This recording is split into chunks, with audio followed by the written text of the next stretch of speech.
agama kita toleran, tapi soal takdir kita duluan. Nonis. Terus kita harus dikasih ya, jangan dihabisin ya. Tolong jangan diborong ya. Kalau aku nggak setuju menghabiskan jatah-jatah muslim yang pada puasa. Ya siapa cepet dia dapat aja sih. Nggak terasa ya udah sebulan berlalu setelah melakukan ibadah puasa dan war takjil ada di mana-mana kemarin itu buat suasana puasa makin meriah sih kalau menurut aku ya. Dan sekarang kita udah di momen merayakan Idul Fitri dan aku mau ucapin selamat merayakan Idul Fitri buat teman-teman semua yang merayakan. Semoga ibadah puasanya yang kemarin-kemarin lebih lagi di tahun-tahun yang akan datang dan semoga berlimpah sih pahalanya ya. Tapi ngomongin soal lebaran ini menarik banget ya menurut aku karena kita pasti ketemu dengan teman-teman, teman lama, keluarga, dan ya nggak lepas juga dengan perayaan-perayaan makanan ya, dari makanan tradisional sampai makanan-makanan modern pasti udah terhidang nih di meja-meja makan. Tapi menariknya lagi kalau misalnya ngomongin soal lebaran ya, pasti ya nggak lepas juga dari pertanyaan-pertanyaan gabut dari keluarga yang kapan nikah, kapan ya punya anak, karir udah gimana, anak udah gimana, dan masih banyak pertanyaan-pertanyaan receh lainnya yang sebenarnya kalau menurut aku ya nggak penting sih ditanyain soal kayak gituan. Karena ya bisa jadi itu jadi bahan apa ya, jadi pressure buat orang yang ditanya sih. Apalagi kayak misalnya aku nih yang Gen Z ya, sensitif banget ketika misalnya ditanyakan pertanyaan-pertanyaan personal kayak gini. Sangat-sangat dihindari banget. Tapi ya soal ngomongin hal-hal yang dihindari pada saat lebaran gini dan juga perayaan hari-hari besar lainnya ya, ada hal yang menurut aku penting banget nih untuk kita hindari, yaitu makan makanan tinggi lemak dan juga makan makanan yang tinggi karbohidrat. Yang tadi aku bilang, di meja teman-teman saat ini udah pasti banyak banget makanan yang tinggi kalori dan tinggi lemak, tapi nggak ada waktu untuk jaga kesehatan. Nah, kali ini aku mau ngomongin dari perspektif jaga kesehatan sih. Walaupun misalnya kita punya banyak makanan, ya kita harus tetap jaga kesehatan. Soalnya, dalam tubuh yang sehat terdapat jiwa yang sehat. Mens sana in corpore sano ya. Dan ya kita harus tetap mempertahankan gaya hidup sehat juga dan mentingin prioritas kita sebagai seseorang yang memang yang sudah menjalankan ibadah juga ya. Karena ya aku percaya sih di setiap kitab suci kita pasti ngajarin tubuh kita ini adalah ya tubuh Allah juga gitu ya. Dengan kita menjaga dan merawat tubuh kita, ya pasti kita juga memberikan ibadah yang terbaik buat pencipta kita. Jadi aku langsung aja mau eksplorasi lebih dalam lagi gimana kita harus menjaga kesehatan tubuh dari pola hidup sehat di tengah godaan hidangan lezat yang menggoda ini. Jadi aku bakalan bahas di beberapa chapter. Yang pertama tuh tentang makanan lebaran.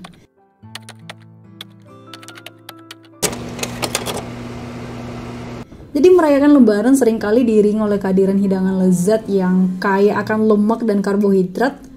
Dari rendang yang gurih hingga ketupat yang lembut, makanan berlemak dan berkarbohidrat tinggi menjadi bagian yang gak terpisahkan dari perayaan ini. Tapi ya, konsumsi berlebihan makanan tersebut dapat membawa dampak negatif bagi kesehatan kita. Terlalu banyak makan lemak dan karbohidrat, ya pasti bisa meningkatkan risiko obesitas dan juga penyakit jantung, juga berbagai kesehatan masalah lainnya. Oleh karena itu, penting bagi kita untuk menemukan keseimbangan dalam konsumsi makanan kita dan memilih opsi makanan sehat. Kayak misalnya, sayur-sayuran, buah-buahan, dan protein yang tanpa lemak ini ampuh banget sih untuk tetap ngejaga proporsional tubuh kita. Jadi pada saat yang sama kita bisa kenyang, tapi pada saat yang sama juga kita masih bisa meminimalisir ya kalori dan juga lemak-lemak yang masuk ke dalam tubuh kita. Di chapter yang kedua, aku mau bahas tentang pentingnya pola hidup sehat. Jadi pola hidup sehat adalah kunci untuk menjaga kesehatan tubuh dan meningkatkan kualitas hidup secara keseluruhan. Kayak yang tadi aku bilang, mens sana in corpore sano, dalam tubuh yang sehat terdapat jiwa yang sehat. Jadi saat kita merayakan lebaran ya, kita sering banget nih tergoda untuk mengabaikan pola makan sehat dan aktivitas fisik. Kayak misalnya olahraga nih, banyak teman-teman yang ya udahlah olahraganya besok-besok. Tiba besoknya olahraganya di skip lagi gitu. Begitu seterusnya, akhirnya badannya melar. Tapi untuk menjaga kesehatan dan juga keseimbangan antara makanan yang sehat dan olahraga teratur, itu penting banget sih. Ini penting banget karena melakukan olahraga ringan kayak misalnya jalan kaki atau yoga tiap hari, ini ngebantu banget untuk ngejaga tubuh kita tetap bugar dan sehat. Karena selain mengonsumsi makanan yang kaya akan nutrisi seperti buah-buahan, sayuran, protein tanpa lemak, ya itu juga ngebantu kita menjaga berat badan yang sehat dan meningkatkan energi kita sepanjang hari ya. So, buat teman-teman ya, di tengah-tengah gempuran santan, makan-makanan manis, dan masih banyak makanan-makanan berat lainnya, ya tetap harus jaga kesehatan dengan berolahraga. Paling tidak kita harus moving ya, melakukan moving 10.000 langkah setiap harinya supaya ya lemak-lemak dalam tubuh kita itu ya pergi jauh-jauh gitu ya. Yang berikutnya aku mau bahas dari tips untuk tetap sehat saat lebaran ya. Jadi ada beberapa tips praktis yang sebenarnya susah-susah gampang sih untuk kita lakukan dan diterapkan ya. Jadi salah satunya itu konsumsi air putih yang banyak ya. Ini air putih ini gampang-gampang susah sih. Soalnya ya murah, gampang ditemuin di mana-mana dan ya easy to carry sih, gampang banget untuk dibawa ya. Jadi teman-teman jangan sampai lupa untuk minum air putih yang banyak, minimal 2 liter ya. Kalau bisa juga 3 liter ya menurut aku semakin lebih bagus. Karena kita harus tetap jaga tubuh kita dari dehidrasi ya. Jangan sampai tubuh kita kekurangan cairan. Karena kalau kita kekurangan cairan maka tubuh kita juga akan susah untuk ngeluarin racunnya. Karena semakin banyak kita konsumsi air putih, maka racun dari tubuh kita juga semakin banyak keluar gitu.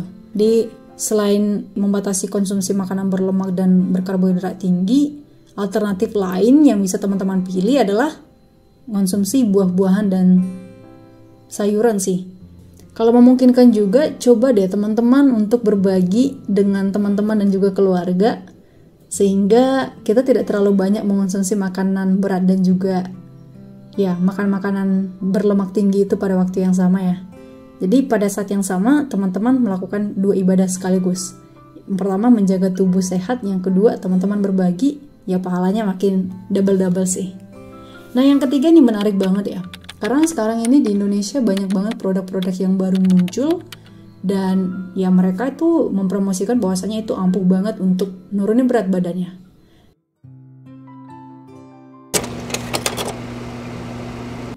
Jadi kali ini aku mau ngebahas teh sih. Jadi aku salah satu orang penikmat teh dan pastinya teh ini aku selalu seduh tanpa gula. Dan ini ada produknya nih, ada green tea. Ini produk ini benar-benar ampuh banget untuk ngurangin lemak dari tubuh kita ya. Produk ini sebenarnya udah terbukti efektif banget ya dalam membantu mengurangi lemak dan juga menjaga kesehatan tubuh secara keseluruhan. Karena dalam kandungan produk ini udah ada kafeinnya juga dan ada 3 main point penting yang menjadi kandungannya, dan teman bisa ngandelin ini menjadi teman terbaik dalam perjalanan menjaga kesehatan tubuh. Karena manfaat dari green tea ini sendiri, Kaleng Slimming Tea ini udah banyak banget ya. Salah satunya membantu menurunkan berat badan, yang kedua membersihkan darah kotor, ketiga mengurangi kolesterol, membuang racun dalam tubuh, berikutnya melunturkan lemak-lemak, dan ini juga ngebantu proses pembuangan kotoran dalam tubuh ya. Dan yang terakhir pasti setelah teman-teman minum ini, badan teman-teman pasti lebih segar lagi sih. Jadi aku rekomendasiin banget buat teman-teman, ini bisa diseduh ya tanpa gula, karena kita juga nggak disaranin mengkonsumsi gula banyak-banyak karena itu nggak sehat untuk tubuh ya. Karena kalau kita konsumsi gula banyak nanti ya jatuhnya jadi diabetes dan prosesnya itu makin susah sih, karena butuh insulin yang banyak untuk menghancurkan gula-gula dalam tubuh kita. So ya jangan lupa teman-teman selalu sediain green tea kemanapun, karena ini gampang banget seduhnya ya. Jadi teman-teman ya tinggal seduh 1-2 kali sehari ya, 1 set 2 kali 1 hari sebelum makan ya. Jadi ini untuk ngebantu ngurangin konsumsi yang tinggi lemak dan juga karbohidrat tadi. Dan aku juga mau bilang sama teman-teman kalau teh hijau green tea ini udah teruji dan diakui keamanannya serta kesesuaiannya dengan standar kesehatan dan kehalalan di Indonesia. Jadi nggak perlu takut kalau misalnya ini halal atau enggaknya ya. So, ya segitu aja dulu. Walaupun di tengah-tengah gempuran makanan-makanan yang banyak, teman-teman juga jangan lupa jaga kesehatan. Karena kesehatan itu yang nomor 1, dan menjaga kesehatan juga itu merupakan amal ibadah sih.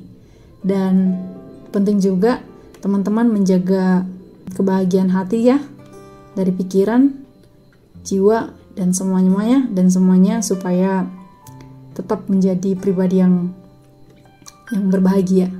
Ya segitu aja dulu, makasih udah dengerin. Jangan lupa teman-teman subscribe video ini supaya kita tetap berlangganan dan kita tetap belajar sama-sama. So, it's me Elizabeth Silva, thank you so much for watching and see you in the next video.